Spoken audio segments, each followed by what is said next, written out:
अनवरपुर गांव में बबीता अपनी दो बेटी शर्मिली और सुमन के साथ एक छोटे से घर में रहती थी। बबीता के पति का कुछ समय पहले ही इंतकाल हो गया था, इसलिए बबीता सोचती है कि उसकी बेटियों की शादी जितनी जल्दी हो जाए उतना ही बेहतर है। मुंशी जी, मैंने आपसे कितनी बार कहा है, कोई रिश्ता देखकर बताओ लड़की के लिए। लड़की 19 साल की हो गई है। भाभी जी, मैंने बहुत जगह बात की, लेकिन हर कोई दहेज मांगता है। कोई कुछ मांगता है तो कोई कुछ मांगता है। मुंशी जी, तुम तो जानते ही हो हमारे घर में कोई काम करने वाला नहीं है। मैं जो दूसरों के घरों में काम करके पैसा कमाती हूँ, उससे तो बस घर का खर्चा ही चल पाता है। ऐसे में हम दहेज कहाँ से देंगे? भाभी जी, एक रिश्ता है, लेकिन आदमी की उम्र लगभग 50 साल है। उसकी पहली पत्नी मर चुकी है, पहली पत्नी से 2 बच्चे भी हैं, लेकिन आदमी मालदार है। तुम्हारी बेटी को कोई परेशानी नहीं होगी। लेकिन मुंशी जी, उम्र बहुत ज्यादा है, लोग देखेंगे तो क्या कहेंगे? लोगों का काम तो कहना ही है। अगर अच्छे घर में करोगी तो दहेज देना ही पड़ेगा। आजकल कोई भी आदमी बगैर दहेज के शादी नहीं करता है, और तुम्हारे पास तो खुद के खर्चे के लिए भी पैसे नहीं है। ऐसे में दहेज कहाँ से दोगी? तुम सही कह रहे हो मुंशी जी, हमारे पास तो फूटी कौड़ी भी नहीं है। तुम बात करके लड़की की शादी करवा दो। कुछ ही दिनों में शर्मिली का विवाह हो गया।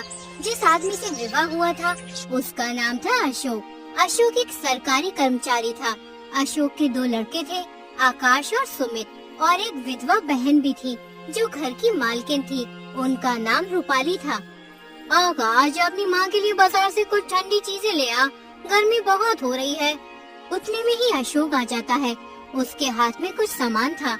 अशोक शर्मिली को खुश रखने के लिए कोई न कोई तोहफे रोज लाया करता, लेकिन शर्मिली को ना जाने क्यों अशोक के पास बैठना और हंसने बोलने में भी संकोच होता था। इसका कारण ये था कि अब तक ऐसा ही एक आदमी उसका पिता था, जिसके सामने सिर झुकाकर देह चुरा कर निकलती थी। अब उनकी अवस्था का एक आदमी उसका पति था। वो उसे प्रेम की वस्तु नहीं, सम्मान की वस्तु समझती थी। उनसे भागती फिरती थी, अशोक के सामने आते हुए शर्माती थी। अरे भाग्यवान, तुम मुझे देखकर ऐसे भागती हो जैसे मैं कोई खौफनाक जानवर हूँ। अरे मैं तुम्हारा पति हूँ। अगर तुम ऐसे ही शर्माती रही तो घर कैसे चलेगा? तुम अब इस घर की मालकिन हो, जो मन में आए वो करो। अशोक अपनी बहन रूपाली को बुलाता है और उससे घर की चाबी लेकर शर्मिली को घर की खजांची बना देता है। रूपाली, अब से तुम कुछ भी काम नहीं करोगी। जिस भी चीज की जरूरत हो शर्मिली को बोल दिया करो। और शर्मिली, तुम रूपाली का ध्यान रखना। बेचारी सारा दिन परेशान सी रहती है। घर में जिस चीज की भी उसे जरूरत हो उससे मंगा लिया करो। मैं हर महीने की तनख्वाह तुम्हें दे दिया करूँगा, क्योंकि घर के सारे खर्चे अब तुम्हें ही उठाने हैं। अशोक पूरे महीने की कमाई शर्मिली को दे देता है। उनका ख्याल था कि शर्मिली इन रुपयों को देखकर फूली नहीं समाएगी। उधर अशोक की बहन रूपाली मोहल्ले की औरतों से शर्मिली की खूब चुगली करती है। अरे जब से आई है मालकिन बनी बैठी है, एक एक पैसे का हिसाब लिखती है। मैं कभी अपनी जरूरत के लिए थोड़े बहुत पैसे मांग लेती हूँ तो टालम टोल करती रहती है, फिर कहीं 3-4 बार कहने पे ही पैसे देती है। बहन, तेरे भाई को भी क्या बुढ़ापे में इस जवान लड़की से शादी करने की पड़ी थी? कोई मेल भी तो हो, देखने में उनकी बेटी लगती है। अपनी शादी न करके अशोक की शादी कर लेता तो सही रहता। अरे चल बहन, मैं चलती हूँ। पता नहीं निगोड़ी घर में क्या कर रही होगी। बच्चे स्कूल से आने ही वाले होंगे, चल के देखती हूँ खाना बनाया है कि नहीं, कहीं बच्चे भूखे तो नहीं बैठे रहे। रूपाली उस दिन से शर्मिली से जलने लगी थी, जब से अशोक ने उसे घर का खजांची बना दिया था। रूपाली हर वक्त शर्मिली को अच्छी बुरी सुनाती थी और उस पर नए नए आरोप लगाती थी। एक दिन शर्मिली छत पर किसी काम के लिए जाती है तो रूपाली कहती है, अरे न लाज है न शर्म, निगोड़ी ने खाया भून खाई है। अब क्या कुछ दिनों में बाजार में नाचेगी, लोग देखेंगे तो क्या कहेंगे कि कल परसों की बहू छत पर चढ़ी डोल रही है। अरे अपने घर को सीखा था या नहीं? दीदी, मैं कपड़े लेने गई थी, आंधी बहुत तेज आ रही थी, कपड़े कहीं उड़ न जाए इसलिए मैं चली गई थी। अरे मुझे बुला लेती, मैं क्या मर गई थी? लेकिन तू मुझे क्यों बुलाएगी? तुझे तो दूसरों से नैन लड़ाने हैं।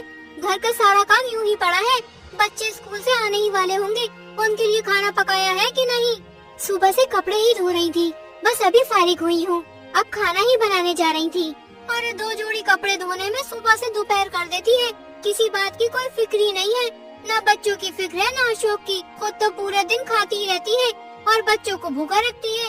आज उनकी माँ होती तो कितने प्यार से रखती उन्हें, बेचारे की जिंदगी खराब हो गई।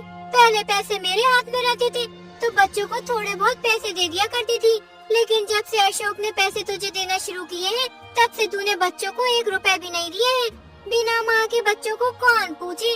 पहले 1 रुपये की मिठाइयाँ खा जाते थे, अब दहले दहले को तरसते हैं। शर्मिली बिना कुछ कहे रूपाली की सारी बातें सुनती रहती है। बेचारी कभी उल्टा जवाब नहीं देती। एक कमरे में जाकर खूब रोती और अपने नसीब को कोसती, लेकिन रूपाली को शर्मिली पर बिल्कुल तरस नहीं आता। वो छिप छिप कर उसे बातें सुना करती। शर्मिली रूपाली को देखकर कांपती रहती थी। एक दिन शर्मिली ने अपने पति से कहा, आप जरा जीजी को समझा दीजिए, क्यों मेरे पीछे पड़ी रहती हैं? तुम्हें कुछ कहा है क्या? रोज ही कहती हैं, बात मुंह से निकालना मुश्किल है। अगर उन्हें इस बात की जलन हो कि ये मालकिन क्यों नहीं बनी है, तो आप उन्हीं को रुपए पैसे दीजिए, मुझे नहीं चाहिए। यही मालकिन बनी रहे। मैं तो केवल इतना ही चाहती हूँ कि कोई मुझे ताने न दिया करे। ये कहते कहते शर्मिली की आंखों से आंसू बहने लगे। अशोक को अपना प्रेम दिखाने का ये बहुत ही अच्छा मौका मिला। मैं आज ही उनकी खबर लूंगा, साफ कह दूंगा, मुंह बंद करके रहना है तो रहो, नहीं तो अपनी राह लो। इस घर की मालकिन वो नहीं है, तुम हो। वो केवल तुम्हारी सहायता के लिए। अगर सहायता करने के बदले तुम्हें परेशान करती है तो उनके यहाँ रहने की कोई जरूरत नहीं है। अरे मैंने सोचा था कि विधवा है, अनाथ है, पाव भर आटा खाएगी, पड़ी रहेगी। जब और नौकर चाकर खा रहे हैं तो वो तो अपनी बहन ही है। लड़कों की देखभाल के लिए एक औरत की जरूरत भी थी तो रख लिया, लेकिन इसका मतलब ये नहीं है कि वो तुम्हारे ऊपर राज करे। लड़कों को सिखा देती है कि जाकर माँ से पैसे मांगे। लड़के आकर मेरी जान खाते हैं, घड़ी भर लेटना मुश्किल हो जाता है। डांटती हूँ तो वो आंखें लाल पीली करके दौड़ती है। मुझे समझती है कि लड़कों को देखकर जलती है। ईश्वर जानते होंगे कि मैं बच्चों को कितना प्यार करती हूँ। आखिर मेरे ही तो बच्चे हैं, मुझे उनसे जलन क्यों होने लगी? तुम्हें जो लड़का परेशान करे उसे पीट दिया करो। मैं भी देखता हूँ कि कौन आंखें लाल पीली करता है। अशोक को तो मैं बोर्डिंग हाउस में भेज दूंगा, बाकी सुमित को आज ही ठीक किए देता हूँ। अशोक ने रूपाली को बुलाया और उससे कहा, तुम्हें इस घर में रहना है या नहीं? अगर रहना है तो शांत होकर रहो, ये नहीं कि दूसरों का रहना मुश्किल कर दो। तुम्हें किसी चीज की कोई कमी है तो मुझे बताओ, शर्मिली को उल्टा सीधा क्यों सुनाती हो? रूपाली समझ गई कि बहू ने सारी बात अशोक को बता दी है, लेकिन रूपाली दबने वाली औरत नहीं थी। वो बोली, अरे क्या हुआ जो तुम इतने आपे से बाहर हो रहे हो? निकल गई सारी बुद्धिमानी। कल की लौंडिया चोटी पकड़कर नचाने लगी, कुछ पूछना न ताचना। बस उसने तार खींचा और तुम काट के सिपाही की तरह तलवार निकाल कर खड़े हो गए। तुम हमेशा शर्मिली को परेशान करती रहती हो, उसमें कमियां निकालती रहती हो, बात बात पर ताने देती हो। अगर कुछ सीख देनी है तो उसे प्यार से मीठे शब्दों में देनी चाहिए। तानों से सीख मिलने के बदले उल्टा और जी जलने लगता है इंसान का। तुम्हारी यही मर्जी है ना किसी बात में न बोलूं, यही सही। लेकिन फिर ये न कहना कि तुम घर में बैठी थी, क्यों नहीं सलाह दी? जब मेरी बातें जहर लगती हैं, तो मुझे क्या कुत्ते ने काटा है जो मैं बोलूं? मेरे से क्या है, कुछ भी करती फिरे, मुझे क्या लेना? इतने में आकाश और सुमित स्कूल से आ गए। आते ही दोनों बुआ जी के पास जाकर खाने को मांगने लगे। जाकर अपनी नई अम्मा से क्यों नहीं मांगते? मुझे बोलने का हुक्म नहीं है। आज से मुझसे कुछ नहीं मांगना, जो लेना है अपनी नई अम्मा से लेना। अशोक दोनों बच्चों को धमकाते हुए कहता है, अगर तुम दोनों ने अपनी माँ को परेशान किया तो दोनों की टांगे तोड़ दूंगा। अरे सारा दिन यहाँ से वहाँ फिरते रहते हो, थोड़ा बहुत पढ़ भी लिया करो। अगर मैंने दोबारा सुना कि तुम दोनों ने अपनी माँ को परेशान किया है तो तुम्हें बाहर भेज दूंगा पढ़ने के लिए। उनको तो आप कुछ नहीं कहते, हम ही को धमकाते रहते हो। कभी भी पैसे वैसे नहीं देते, हम स्कूल यूं ही चले जाते हैं। सब बच्चों के पास स्कूल में पैसे होते हैं और हम बिल्कुल खाली जाते हैं। और वो कहती है अगर मुझसे कुछ मांगोगे, परेशान करोगे तो कान काट दूंगी। मैंने कब कहा था कि तुम्हारे कान काट लूंगी? अभी से झूठ बोलने लगी हो। झूठ की भी हद होती है। मैं तुम्हें कितने प्यार से रखती हूँ कि कोई बुराई न दे। सौतेली माँ बच्चों को परेशान करती है, मैं तो खुद नहीं खाती, लेकिन तुम दोनों को दे देती हूँ। इतना सुनना था कि अशोक ने सुमित के दोनों कान पकड़कर उठा दिया। लड़का जोर से चीख मारकर रोने लगा। रूपाली ने दौड़कर बच्चों को आकाश के हाथ से छुड़ा लिया और बोली, अरे बस रहने भी दो, बच्चे को क्या मार डालोगे? हाय हाय हाय, कान लाल हो गया। सच कहा है, नई बीवी पाकर आदमी अंधा हो जाता है। अभी से ये हाल है तो आगे इस घर का खुदा ही मालिक है। शर्मिली से बच्चे के कान का दर्द देखा न गया। वो छुड़ाने को दौड़ी थी, लेकिन रूपाली पहले ही पहुंच गई थी। पहले आग लगा दी, अब बुझाने दौड़ी हो। जब अपने लड़के होंगे तब आंखें खुलेंगी। पराई औलाद का दर्द क्या जानूं? मुझसे इन बच्चों का दर्द देखा नहीं जाता, वरना इस घर से कब की चली जाती। खड़े तो है, पूछ लो ना, मैंने क्या आग लगा दी? मैंने इतना ही कहा था कि लड़के मुझसे पैसे बार बार मांगते हैं। इसके सिवाय जो मेरे मुंह से निकला हो तो मेरी आंखें फूट जाएं। मैं खुद इन दोनों की शरारत देखता हूँ, अंधा थोड़ी ना हूँ मैं। अरे दोनों जिद्दी और मुंह जोर हो गए। आकाश को तो मैं आज ही हॉस्टल में भेज देता हूँ। प्रिंसिपल से मेरी बात हो गई है। इसका सारा सामान पैक कर दो। अरे अब तक तुम्हें इनकी कोई शरारत न सूझी थी, आज आके क्यों इतनी तेजी से खुल गई? बच्चा हॉस्टल में अकेला कैसे रहेगा? अगर इसकी माँ होती तो ऐसा कभी न होने देती। तुम ही ने इन्हें बिगाड़ के रखा है। ना मैं तुम्हें घर की मालकिन बनाता, ना ये बिगड़ते। अरे मैं तो ही विष की गांठ हूँ, मेरे ही कारण तुम्हारा घर चौपट हो रहा है। लो मैं जाती हूँ, तुम्हारे लड़के हैं, मारो चाहे काटो, ना बोलूंगी। ये कहकर रूपाली वहाँ से चली जाती है। शर्मीली बच्चे को रोता देखकर परेशान हो उठी। वो सुमित को अपने कमरे में लाकर उसे चुप कराने लगी, लेकिन बालक और जोर जोर से रोने लगा। अशोक को लगा अब शर्मीली मुझसे खूब हंसी मजाक किया करेगी, लेकिन उसकी ये आशा पूरी नहीं हुई। पहले तो शर्मीली कभी कभी उनसे हंस बोला भी करती थी, लेकिन अब बच्चों के ही लालन पालन में व्यस्त रहने लगी। जब घर आते तो बच्चों को उसके पास बैठा पाते, कभी देखते कि उन्हें नहला रही है, कभी कपड़े पहना रही है, कभी उनके साथ कोई खेल खेल रही है और कभी कभी कोई कहानी सुना रही है। एक दिन अशोक का एक दोस्त अशोक से मिलने आया और अशोक से कहने लगा, आजकल तो बहुत अच्छे से हंसी खुशी रहते होगे नई बीवी के साथ। अरे तुम बड़े भाग्यवान हो यार, जो इस अधेड़ उम्र में जवान पत्नी मिल गई। बहुत ख्याल रखती होगी तुम्हारा। यहाँ देखो, अरे जिंदगी बवाल हो रही है। मैं तो दूसरी शादी की फिक्र में हूँ। अरे कोई लड़की वड़की हो तो बताओ यार। अरे ऐसी गलती ना कर बैठना, नहीं तो पछताओगे। लौंडिया तो लौंडों से ही खुश रहती है। हम तुम अब उस काम के नहीं रहे। सच कहता हूँ भाई, मैं तो शादी करके यार बहुत बुरी तरह से पछता रहा हूँ। अरे बुरी बला गले पड़ी। सोचा था 2-4 साल और जिंदगी के मजे उठा लूं, लेकिन अब अरे ऐसा लगता है कि भाई जिंदगी की बहुत बड़ी गलती हो गई। अशोक भाई तुम भी क्या बात करते हो यार। लौंडिया को पंजों में लाना क्या मुश्किल बात है। जरा सैर तमाशे दिखा दो, उनके रंग रूप की तारीफ कर दो, बस रंग जम गया। मैं ये सब कुछ करके हार चुका हूँ भाई। अच्छा तो मेरी एक सलाह मानो, जरा अपनी सूरत बनवा लो। अरे आजकल यहाँ एक बिजली के डॉक्टर आए हुए हैं जो बुढ़ापे के सारे निशान मिटा देते हैं। अरे क्या मजाल कि चेहरे पर एक झुर्रिया या सर का बाल पका रह जाए। ना जाने भाई क्या जादू कर देते हैं। अरे भाई मैं तो कह रहा हूँ आदमी का होलिया ही बदल देते हैं। क्या? ये तो बहुत अच्छी बात है। लेकिन फीस क्या लेते हैं भाई? अरे फीस तो यार मुझे पता नहीं, शायद 500 रुपए लेते होंगे। ऐसे काम के लिए इससे कम तो भाई होगा नहीं। अजी कोई पाखंडी होगा। अरे बेवकूफों को लूट रहा होगा। कोई मेकअप वेकअप लगाकर 2-4 दिन के लिए जरा चेहरा चिकना कर देता होगा। इश्तिहारी डॉक्टरों पर तो अपना विश्वास ही नहीं है। देखो 10-5 की बात होती तो कहता जरा दिल लगी ही सही। 500 रुपए भाई बड़ी रकम है यार। अरे तुम्हारे लिए 500 रुपए कौन सी बड़ी बात है भाई, एक महीने की आमदनी है। अरे मेरे पास तो 500 रुपए होते ना तो सबसे पहला काम यही करता। जवानी के 1 घंटे की कीमत 500 रुपए से कहीं ज्यादा है। अरे यार कोई सस्ता नुस्खा बताओ, इतने पैसे हम नहीं दे सकते। तो फिर जवान लड़कों की तरह कपड़े पहनो, गले में सोने की जंजीर पड़ी हुई हो, आंखों में सुरमा और बालों में खुशबू वाला तेल पड़ा हुआ। अरे तोन का पिचकना भी जरूरी है। जरा तकलीफ तो होगी, लेकिन फिर देखो कैसे तुमसे हंस हंस के बातें करेगी। और हाँ 10-20 शेर भी याद कर लो। अरे जब भी बात करो ना शायरी कहते हुए करो। 1 महीना मेरी बात का इम्तिहान करके देखो भाई, अगर वो तुम्हारा दम ना भरने लगे तो जो जुर्माना कहो वो दूं। अशोक ने उस वक्त तो ये बातें हंसी में उड़ा दी, लेकिन इसमें से कुछ बातें उसके मन में बैठ गईं। उस दिन से वो हर रोज जवान दिखने के लिए कोई न कोई काम करते। जब भी शर्मिली से बात करते तो 1-2 शायरी जरूर सुनाते। अशोक की ये चाल काम कर गई। दूसरे दिन जब अशोक ऑफिस से घर आए तो देखा शर्मिली अपने कमरे के द्वार पर खड़ी है। आज बहुत दिनों के बाद उन्हें ये कमल खिला हुआ दिखाई दिया। आज इतनी देर कहाँ लगाई? दिन भर रात देखते देखते आंखें फूट जाती हैं। समय से घर आ जाया करो। अरे यार ऑफिस में बहुत काम होता है, ओवर टाइम के पैसे अलग से मिलते हैं। अभी थोड़ा काम और था, लेकिन मैं सिर दर्द का बहाना बनाकर घर आ गया। क्यों इतना काम करते हो? काम उतना ही करना चाहिए जितना आराम से हो सके। प्राण देकर थोड़ी ना काम किया जाता है। मुझे रुपया का लालच नहीं है, तुम आराम से रहोगे तो रुपए बहुत मिलेंगे। भाई आती हुई लक्ष्मी भी तो ठुकराई नहीं जाती ना। लक्ष्मी अगर रक्त और मांस की भेंट लेकर आती है तो उसका ना ही आना अच्छा है। मैं धन की भूखी नहीं हूँ।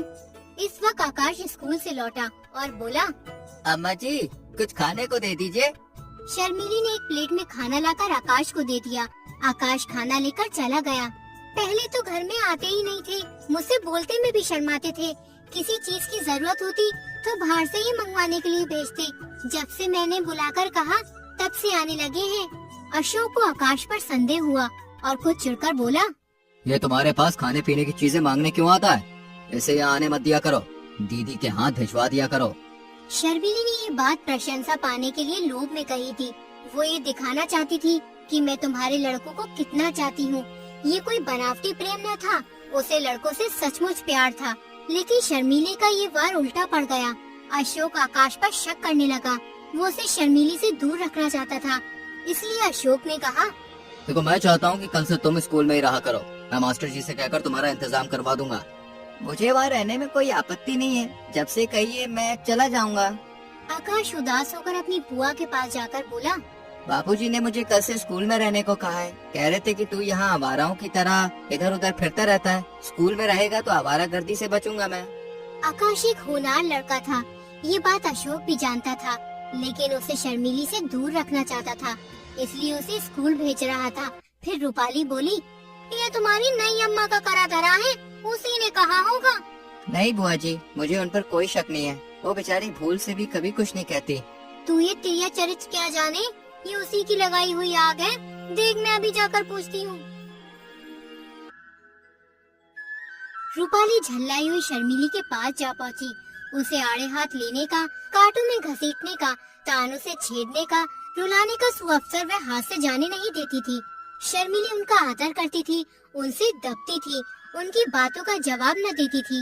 वह चाहती थी कि ये सिखावन की बातें कहे, जहाँ मैं भूलूं वहाँ सुधारे, सब कामों में देख रेख करती रहे। पर रूपाली उस पे तनी ही रहती थी। मैं पूछती हूँ, क्या तुम सबको घर से निकालकर अकेले ही रहना चाहती हो, जो हर वक्त अशोक के कान भरती रहती हो? क्या हुआ दीदी जी, मैंने तो किसी से कुछ नहीं कहा। आकाश को घर से निकालने की तैयारी हो रही है और उस पर कहती हो मैंने तो कुछ भी नहीं कहा। क्या तुमसे इतना भी देखा नहीं जाता? दीदी जी, तुम्हारे चरणों को छूकर कहती हूँ, मुझे कुछ नहीं मालूम। मेरी आंखें फूट जाए अगर उसके बारे में मुंह तक खोला हो। मैं खुदा की कसम खाती हूँ। अरे क्यों व्यर्थ कसमें खाती हो? अब तक अशोक कभी लड़के से नहीं बोलते थे। एक हफ्ते के लिए आकाश ननिहाल चला गया था तो इतने घबराए कि खुद जाकर ले आए थे। अब इसी आकाश को घर से निकालकर स्कूल में रखे देते हैं। अगर लड़के का बाल भी बांका हुआ तो तुम जानोगी वह कभी बाहर नहीं रहा। उसे न खाने की सुध रहती है न पहनने की। जहाँ बैठता है वहीं सो जाता है। कहने को तो जवान हो गया है पर स्वभाव लड़कों सा ही है। स्कूल में उसकी मरण हो जाएगी। वहाँ किसे फिक्र है कि किसी ने कुछ खाया है कि नहीं? जब घर में कोई पूछने वाला नहीं तो बाहर कौन पूछेगा? अशोक जब ऑफिस से लौटा तो शर्मिली ने तुरंत आकाश के बारे में कहा, तुम आकाश को स्कूल में छोड़ने की कह रहे थे। मैं आजकल थोड़ी अंग्रेजी पढ़ती थी, उसके चले जाने पर उसके पढ़ने का हरज न होगा। अशोक को अब तक ये बात न मालूम थी कि शर्मिली आकाश से अंग्रेजी पढ़ती है। शर्मिली सोच रही थी कि अगर थोड़ी बहुत अंग्रेजी बोलनी आ गई तो अशोक से बात करके उन्हें चकित कर दूंगी। लेकिन ये बात सुनकर अशोक की छाती पर सांप लौट गया। वो तेवर बदलकर बोले, वो कब से पढ़ा रहा है तुम्हें? मुझसे तो तुमने कभी नहीं कही ये बात। शर्मिली ने अशोक का ये रूप कभी नहीं देखा था। वो डरकर बोली, उनके पढ़ने में तो इससे कोई हरज नहीं होता। मैं उसी वक्त उनसे पढ़ती हूँ जब उन्हें फुर्सत रहती है। ये बात सुनकर अशोक माथे पर हाथ रखकर चिंता में मग्न हो गया। उसने जितना समझा था बात उससे कहीं अधिक बढ़ गई थी। अशोक को अपने ऊपर गुस्सा आया कि मैंने पहले ही क्यों ना इस लौंडे को बाहर रखने का प्रबंध किया। आजकल जो ये महारानी इतनी खुश दिखाई देती है, इसका रहस्य अब समझ आया। पहले कभी कमरा इतना सजा धजा न रहता था। अशोक अगले ही दिन आकाश को हॉस्टल छोड़ाता है। हॉस्टल में जाने के बाद आकाश अपनी पहली माँ को याद करके बहुत रोता है। न कुछ खाता है न कुछ पीता है, जिससे उसका शरीर सूख जाता है। जब ये बात शर्मिली को पता चलती है तो वो बहुत परेशान होती है। सुमित, तुम स्कूल जाकर आकाश को बुला लाओ, कहीं वो बीमार न हो जाए। वहाँ कोई देखभाल करने वाला भी नहीं है। तुम आकाश से कहना माँ बुला रही है, तुम्हें बहुत याद करती है। माँ, मैं कल जाकर भैया को बुला लाऊंगा। तुम भैया की इतनी चिंता क्यों करती हो? देखो कैसा हाल हो गया तुम्हारा। अगले दिन सुमित आकाश से मिलने स्कूल जाता है और आकाश से कहता है, भैया जी, अम्मा तुम्हें बुला रही है। जब से तुम यहाँ पे आए हो तब से उन्होंने कुछ भी नहीं खाया। दिन पे दिन कमजोर होती जा रही है। सारा दिन बस रोती रहती है। लेकिन जब बाबूजी आते हैं तो वो बाबूजी को खुश रखने के लिए हंसने लगती है। जब कल मैं यहाँ से गया ना तो तुम्हारा हाल पूछने लगी। मैंने कहा वो तो कहते थे कि अब कभी इस घर में कदम न रखूंगा। मैंने कुछ झूठ तो कहा नहीं, तुमने ही मुझसे कहा था। उनका इतना सुनना था कि फूट फूट के रोने लगी। इतने में बाबूजी आ गए। बस तुरंत आके पहुंचकर मुस्कुराते हुए उनके पास चली गई। 2 दिन में वो कितनी दुबली हो गई हैं। तुम्हें ये देखकर उन पर दया आ जाएगी, तो चलो ना मेरे साथ। आकाश बिना जवाब दिए वहाँ से चला जाता है।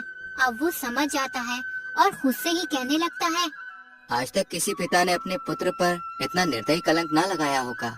बाबूजी को मुझ पर ये संदेह क्यों हो रहा है? इसका क्या कारण है? मुझ में ऐसी कौन सी बात उन्होंने देखी जिससे उन्हें ये संदेह हुआ? हाँ, अब याद आया। मैं नई अम्मा से कुछ खाने को मांगने गया था। बाबूजी उस समय वहीं बैठे थे। उसी वक्त उनका चेहरा तमतमा गया था। उसी दिन से नई अम्मा ने मुझसे पढ़ना छोड़ दिया। अगर मैं जानता कि मेरा घर में आना जाना, अम्मा जी से कुछ कहना सुनना और उन्हें पढ़ाना लिखाना पिताजी को बुरा लगता है, तो आज ये नौबत नहीं आती। और नई अम्मा, उन पर क्या बीत रही होगी? हाय, उनका सरल हृदय यह आघात कैसे सहेगा? बेचारी मुझे अपना बेटा समझती है और पिताजी मुझ पर शक करते हैं। अम्मा ने 2 दिन से खाना नहीं खाया, हर दम रोती रहती है। कैसे जाकर समझाऊं वो इस अभागे के पीछे क्यों अपने आप को इस परेशानी में डाल रही है? वो बार बार मेरा हाल पूछती है, क्यों बार बार मुझे बुलाती है। कैसे कह दूं कि माँ, मुझे तुमसे जरा भी शिकायत नहीं, मेरा दिल तुम्हारी तरफ से साफ है। बापूजी, तुम ये क्या कर रहे हो? इन ख्यालातों से आकाश की तबीयत बहुत खराब हो गई और उसे एक बहुत ही बड़ी बीमारी हो गई। डॉक्टरों ने लाइलाज बीमारी बता दी। इससे अशोक बहुत परेशान हो गया। उस अनर्थ की कल्पना से ही अशोक के रोंगटे खड़े हो गए और कलेजा धक धक करने लगा। वो आग जो उन्होंने अपने ठिठुरे हुए हाथों को सेकने के लिए जलाई थी, अब उनके घर में लगी जा रही थी। इस करुणा, शोक, पश्चाताप और शंका से उनका दिल घबरा उठा। अगर उसके गुप्त रोने की आवाज बाहर आ जाती तो सुनने वाले रो पड़ते, उनके आंसू बाहर निकल सकते। उन्होंने अपने बेटे के बेरंग चेहरे को प्यार भरी निगाहों से देखा और दर्द से बेहाल होकर उसे अपनी छाती से लगा लिया और इतना रोया कि हिचकी आने लगी।